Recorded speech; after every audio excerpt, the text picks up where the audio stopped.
केतन पारेख एक chartered accountant और share बाजार के जाने माने ब्रोकर थे। उन्हें 1990 के दशक के अंत और 2000 की शुरुआत में शेयर बाजार का विजार्ड यानी जादूगर कहा जाने लगा था। लोग उन्हें हर ट्रेडिंग के पीछे की स्मार्ट मनी मानते थे। लेकिन 2001 में ये नाम एक बड़े घोटाले से जुड़ गया। केतन पारेख और K10 स्टॉक्स। केतन पारेख ने कुछ चुनिंदा कंपनियों के शेयरों में लगातार निवेश किया और उनके दामों को ऊपर चढ़ाया। इन कंपनियों को K10 स्टॉक्स कहा गया, जैसे जी टेलीफिल्म्स, ग्लोबल टेलीसिस्टम्स, पेंटा मीडिया ग्राफिक्स, आफ्टेक इन्फोसिस आदि। उन्होंने इन कंपनियों के शेयरों में इतना पैसा झोंका कि उनके दाम आसमान छूने लगे। बाजार में यह माहौल बन गया कि अगर केतन पारेख किसी स्टॉक को खरीद रहे हैं तो उसमें फायदा जरूर होगा। निवेशकों की भीड़ उसी तरफ भागने लगी। पैसा कहां से आया?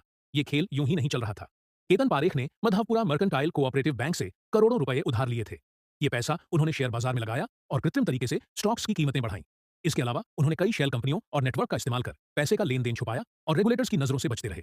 घोटाले का खुलासा साल 2001 में डॉट कॉम बबल फूटा और ग्लोबल मार्केट में गिरावट आई। इसके साथ ही K10 स्टॉक्स का बुलबुला भी फूट गया।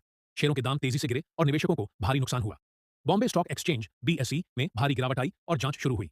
तब जाकर सामने आया कि कैसे केतन पारेख ने शेयर बाजार में हेराफेरी की थी। नतीजा, सेबी भारतीय प्रतिभूति और विनिमय बोर्ड ने केतन पारेख पर बैन लगा दिया। उन्हें गिरफ्तार किया गया और जेल भी हुई। बाद में वे जमानत पर बाहर आए, लेकिन उन पर लंबे समय तक शेयर बाजार में ट्रेडिंग करने पर रोक लगी रही। क्या सिखाता है ये घोटाला? केतन पारेख का मामला इस बात का उदाहरण है कि कैसे कुछ बड़े खिलाड़ी बैंकिंग सिस्टम और बाजार के नियमों का गलत फायदा उठाकर आम निवेशकों को नुकसान पहुंचा सकते हैं।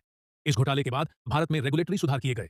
सीबीआई ने नियमों को और सख्त किया और बैंकों की लोन पॉलिसी में भी बदलाव लाया गया।